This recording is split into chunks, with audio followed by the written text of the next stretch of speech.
everybody. Thanks for tuning in to another episode of Real Talk. I am so excited about the guest we have today. I feel like I say that with every episode, but I feel like it just keeps getting more and more exciting. So today we have with us Tredera McLaurin. You are a 3-time alumni of Indiana State University. You have 2 bachelor's degrees, one in accounting, one in legal studies, and you have your master's degree in student affairs and higher education, and your certification in women's entrepreneurship from eCornell. You have a ton of experience with working with people in education and just advising people. Tell us a little bit about your wide variety of things that you have going on. Sure. So I currently serve as the Senior Executive Director of Campus Career and Advising Services at IU Indianapolis. Basically, that's a long, big title to mean I oversee academic and career advising for the campus. So that's what I do, 9 to 5, pays the bills. And then I also am a children's book author. So I've written 3 children's books so far, Why Mommy Works, Why Daddy Works, and I Want a Nickname. And then I travel and do motivational speaking to different companies and conferences. And then I own a STEAM enrichment franchise. And that is where the goal is focused on pretty much K to Gray, where we incorporate STEAM components in schools, assisted living facilities, and corporations, basically taking the devices out of STEAM and putting us back into our problem solving so we can actually do more problem solving. We don't have to rely heavily on technology. So that's incorporate, a little bit of what I do on a day-to-day. So when you say STEAM, for those that don't know what that is, excuse me, what is it, an acronym, and what does it stand for? Yes, so STEAM is an acronym. It stands for Science, Technology, Engineering, Art, and Math. Okay. So on the books that you've published, you said you've published 3 books. Why Does Mommy Work? Why Does Daddy Work? And Do I Have a Nickname? I Want a Nickname. So that's the first book that I had that I purchased. Yeah. So tell us a little bit about that book specifically. Yeah. So I Want a Nickname was created because my daughter came home from school one day and actually asked if she had a nickname. So I call her Mamas. She hates for me to call her Mamas in front of people, but I call her Mamas. My sister calls her Bean. My mom calls her Bess. My dad calls her Night Owl. And basically these were none of the nicknames that she was wanting. So I didn't get what was going on and why she wanted a nickname. So I asked her, why do you want a nickname, hon? And she was saying that at school, her name is constantly mispronounced, and teachers will often ask her, well, do you have a nickname? And she would always say, no, my name is Mykera. So I, growing up, I have a unique name, Tredera.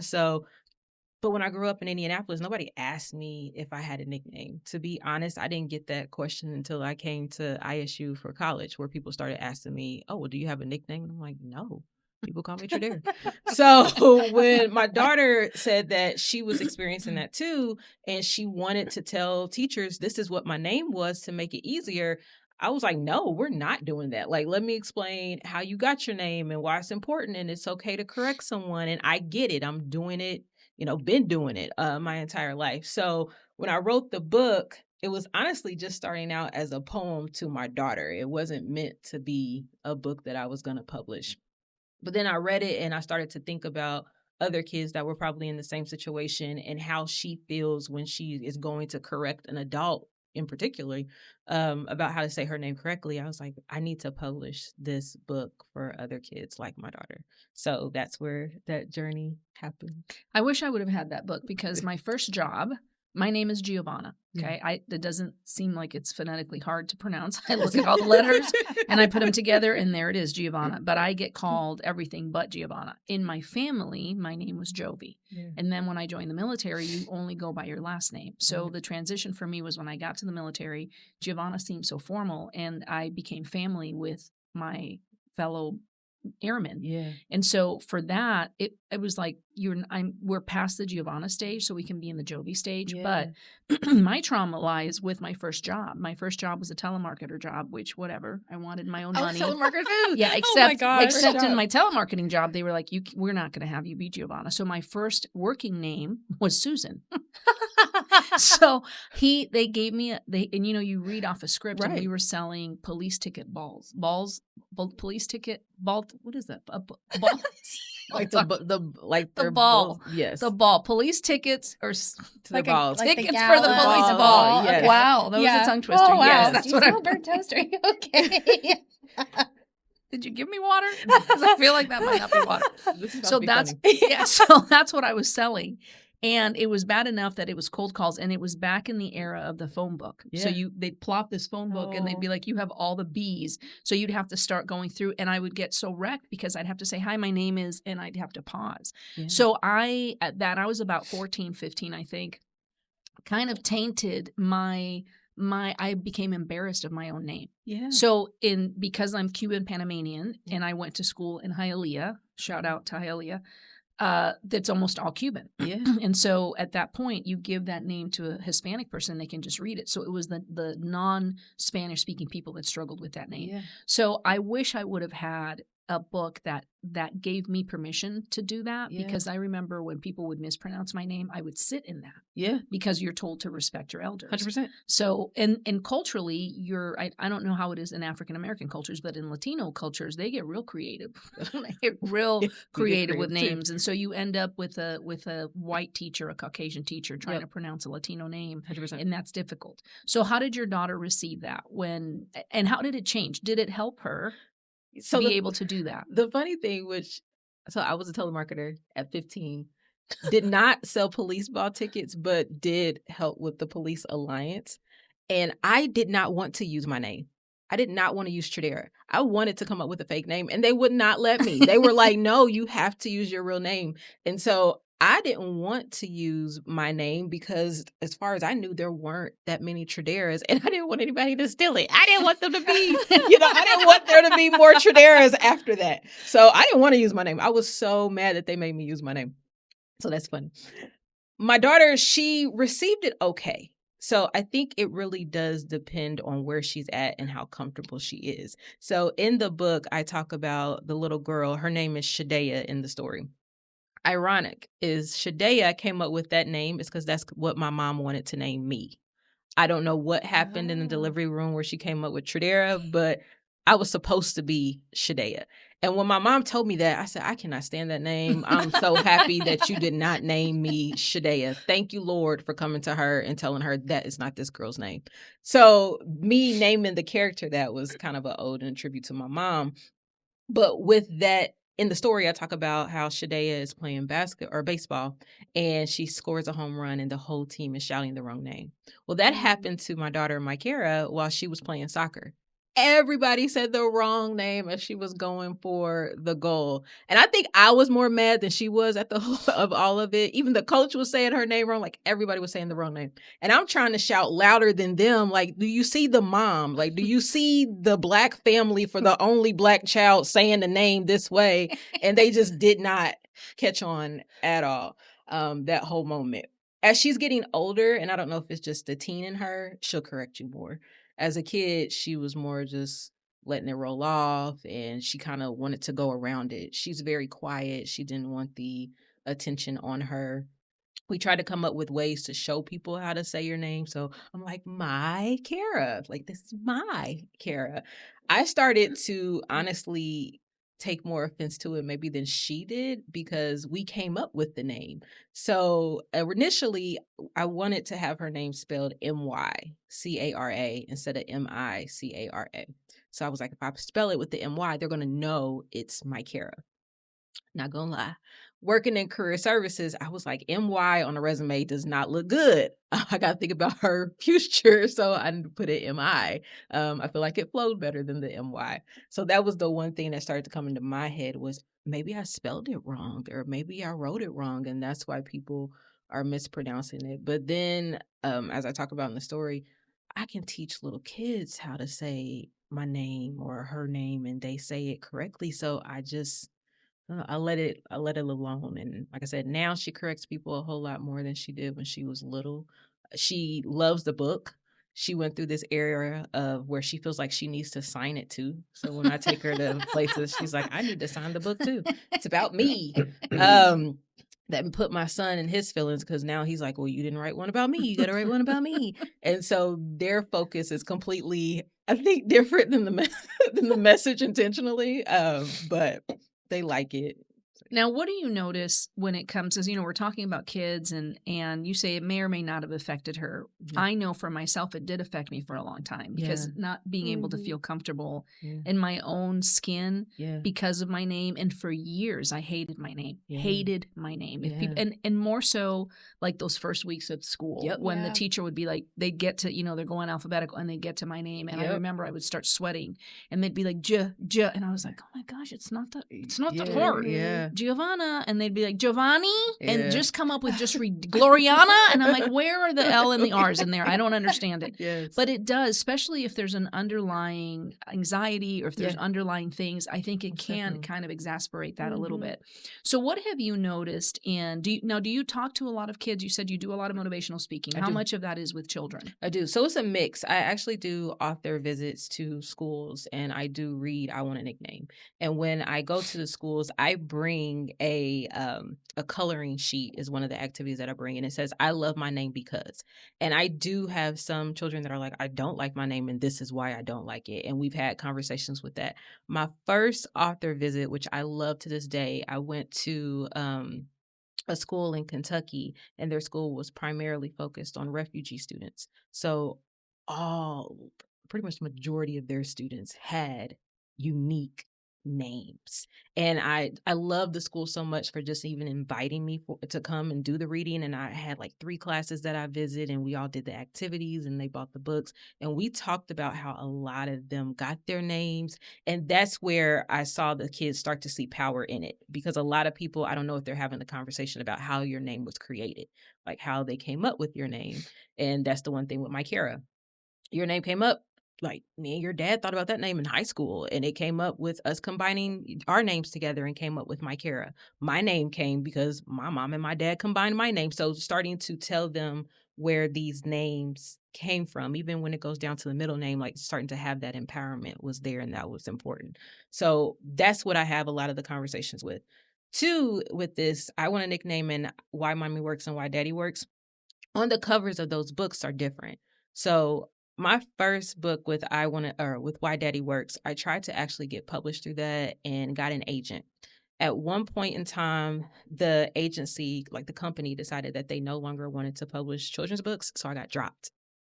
And then I had to go back out to go through the querying again, trying to see if somebody else would pick up my story. And at that time, somebody told me, just go and do self-publishing. You can do it on your own.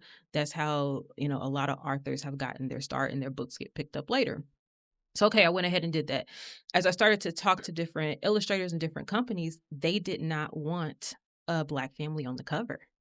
And they said that was something that they didn't want because of sales. So if you look even at the statistics, books that sell the most have an animal on the cover or they have a white family on the cover. So for me, I was like, Why Daddy Works doesn't make sense with a bear on the cover. Like, they don't have chops. Like, none of this is real. So in the Why Daddy Works and Why Mommy Works books, with that one on the cover, I tried to kind of go around it, and I have no faces on the cover. I noticed that. I was like, that's kind of cool. I love that. Yeah. So that's why. So I have no faces on the cover. I have a variety of different careers on the cover. And then inside the book, I have different languages, and I have a section where you can put a picture of your own family in it so you can see yourself in the story. So that was the way I tried to combat. I really want representation in everything that I do, and I wanted representation in that story. So that was kind of how I got around it with the sales thing. With I Want a Nickname, that one I didn't budge on. And I think primarily was because I had already published 2 books prior. So I felt like I can stand my ground a little bit more and make more demands on that one. So on that one, I have a little Black girl on the cover. The mom's hair is natural. There's a Black family on the back of the book. So those were things that I were standing into it. And when I go do visits in the schools, I bring both books. I don't read the Why Mommy Works or Daddy Works because it's more kind of younger. But I ask them, what are the differences? Like, what do you notice between the 2 books? And I explain why this one doesn't have faces and why this one does, and why this one looks different and this one doesn't. So all about that empowerment goes deep in what I do outside of just the stories, but the intention that I put into making these stories and the projects that I do. And I love that you do it with younger kids, because I know we were talking about before, you think like mental health or self-esteem or that sort of that identity issue. we think of it as like older people now, but then, you know, having a nickname that, or having a name that you're like, oh my gosh, I hate this. I want a nickname, or a name that someone makes fun of it, like Anna Banafofana, like that sort of thing. Like we joke about it, but there's so much of kids' identity wrapped up in their name. And that's, you know, who they are and what they're building on. 100%. And I think a lot of times we just skip over that and we don't think of the impact that has. So I love that's kind of become a facet of what you do. Yeah, I believe that with kids, we are raising little adults. Yeah. They're only with us for a short amount of time before they go out and they do their own thing. And I just want to make sure my kids have a solid foundation behind that. So there are a lot of things that I feel like I have to teach you now. I would rather I teach you than the world corrects you. So, and I think you say that again. I would rather I teach you than have the world correct you. She went there. That was really good. I was like, oh, wow. Oops. Oh, that's so good. Thank you. So that is a lot of things that I address, and a lot of it is what I see in my own kids. So yes, my daughter had an issue with the nickname. I wrote a book about that. My daughter had an issue or tried to understand why her dad ended up working nights and didn't get, while at first he was home when I got home from school and now he's not. Why did that happen? That's why, you know, Why Daddy Works was written. And even with the new books that I'm working on, like everything that I write is, oh, my kids are going through this and I'm trying to coach them through this. They can't be by themselves. So let me write something else to help address other parents and other kids that are going through it. A lot of people think writing to kids is easy, and it is the hardest thing ever, primarily because they are not my audience. As much as I want them to be, they're not. Parents are the audience. Yeah. So it has to make sense to the parents. It has to resonate to the parents. The parents have to align with it. So at the same time, I have to write in a kid voice. I also have to make sure it's something that a parent will, you know, resonate with and want to purchase. And then two, I believe I'm raising little adults. So I struggle with my kid voice. I struggle with my kid voice too, because professionally I help adults with resumes and cover letters and get jobs. And then now all of a sudden I got to bring my voice down to a kid voice. And to me, I don't want to dumb it down really. So the hardest thing that I've ever had to go through, and I still go through in my writing, is when I go through the editing phase. So many times my editors are, Tradera, you wrote too big, or that word is too huge. And in theory, it's not. It depends on like the environment. I took this certification a while ago called Bridges Out of Poverty, and it talks about kids who grow up in poverty, the language that they're introduced to is lower than those who don't. And I started to realize that even in how my kids talk. I say car, my kids will say vehicle. I say fork, my kids will say utensil. And it's just literally the differences between us and how we grew up. So in my head, I have a kid who is in first grade saying utensil and vehicle, but my editors were saying, you need to write fork and car. No, they get utensil and vehicle like they can. So we struggle back and forth with that a lot. Well, and that's a huge issue. I know I talked to the youth. I'm a youth leader at our church, and I was a Toastmaster about 20 years ago. Absolutely loved it. They have like different tracks that you can go on. And I've recently gone back to doing it, especially when we started the podcast. One of the first things that I told Brittany, I said, I don't like some of my transitional words. Now that I'm actually in a position where I'm hearing myself speak, I'm not comfortable staying where I'm at. And so I thought I need to put myself in a position where I can go higher. And when I started going back to Toastmasters, almost immediately, I took it back to the youth. Because with texting and social media, they've even dumbed down their writing. 100%. And so when we do little exercises and I get papers back from 10th graders and 11th graders, and I'm looking at their spelling, I'm distraught almost because I thought, you're getting ready to go into the workforce. And this is how you spelled complaint? Yes. What? How? Yeah. What? But and so I think society has played a role into that. So 100%. I'm into the whole speaking. I want to take you from this level to this level. So at least for me in youth ministry, what I look at, and it's funny. Let me hold on. ADD is taking over. Let me bring my thoughts. let me balance myself. I think it's funny that this generation just thinks different than the way that we were raised. And so to your point of I'm raising little adults, I look at that and I think I'm raising future mothers, fathers. I'm co-raising. I'm contributing. Yes. And business owners and employees. And so when we talk about how to do conflict resolution, which is something that I think is lacking, this generation, and I'm sorry because I realize they're not all like that, but it's kind of they're soft. Yeah. So one of the things that we asked the other day in an exercise that we were doing was if you had to pinpoint some leadership qualities, what would those be? We had about 30 kids in there, and some of them just sat looking at a piece of paper and could not identify a leadership quality. So at some point I said, how many of you are employed? And only about 4 or 5 of them raised their hands. And I thought, okay, this may be why there's a disconnect because you haven't been asked to lead. But I can't, and I tell the kids all the time, I can't afford to start asking you to lead as a senior. I get them in the 6th grade. I am putting you in a leadership position right away in the 6th grade. And so one of the questions that we asked was if you could highlight 10 leadership qualities, what would they be? And a lot of them had like understanding was one of the words.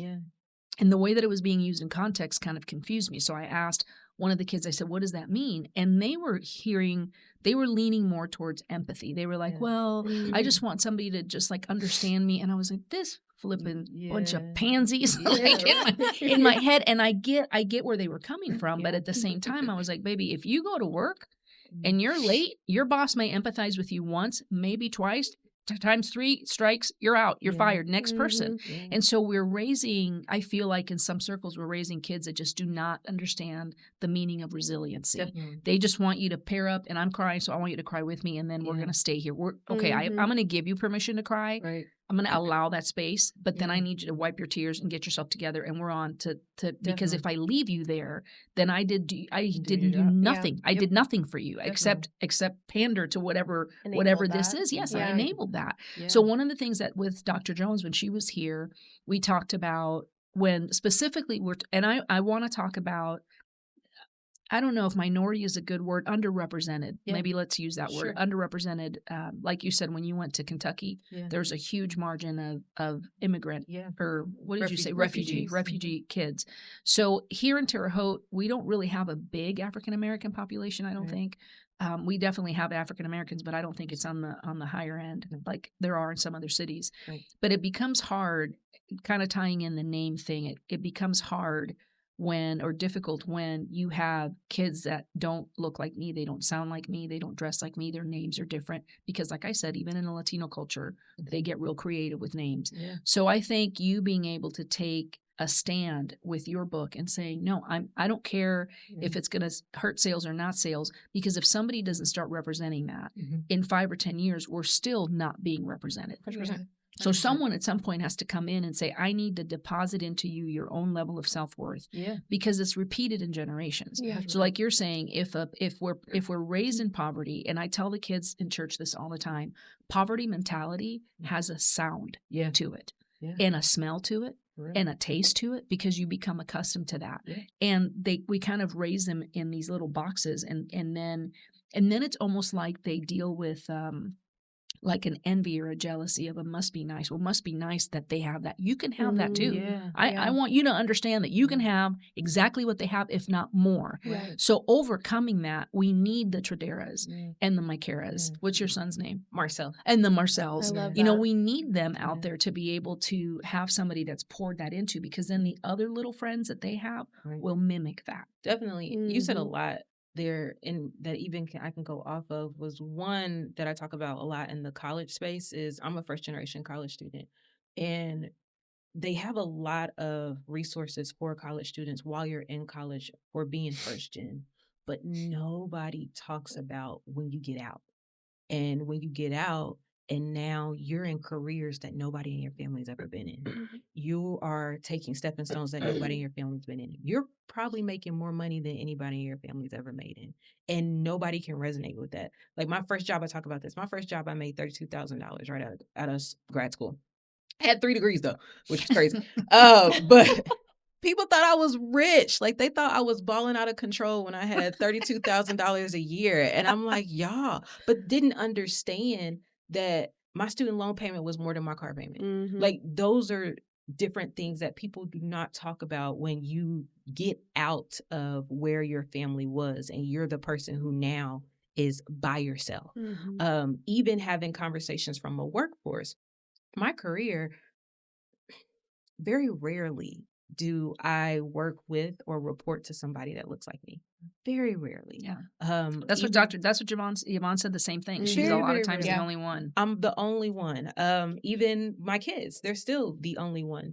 So you were talking about leadership qualities. And with that, I started to tell my son different leadership qualities now in 3rd grade. So the kids were acting wild in his class and he stood up for the substitute that was there. And I said, well, that right there was a leadership quality. Like, you stood up against your friends. That is something that you need to pay attention to, like starting to call that out right now when they're younger. When it comes down to being the soft parenting, me and my mom go back and forth with that one a lot too. She was a because I said so type parent completely. As soon as that point came in the conversation was over. She wasn't talking no more because I said so. I cannot stand because I said so. I can't stand it to this day. Next book because I said so. Right? Exactly. I told my mom, when I have kids, I'm never saying because I said so. I'm not saying it. So I'm not saying because I said so. Having a 12-year-old, a 9-year-old, I'm starting to regret that stance. There's a little bit of me that wants to say, ma'am, because I said so, go do this because that's the way it is. Right? However, I realized, and this is something that I don't know if we necessarily did it wrong, but growing up and respecting your elders, you didn't talk back. You didn't ask why. You didn't ask those questions. You do as I was told, not as I do.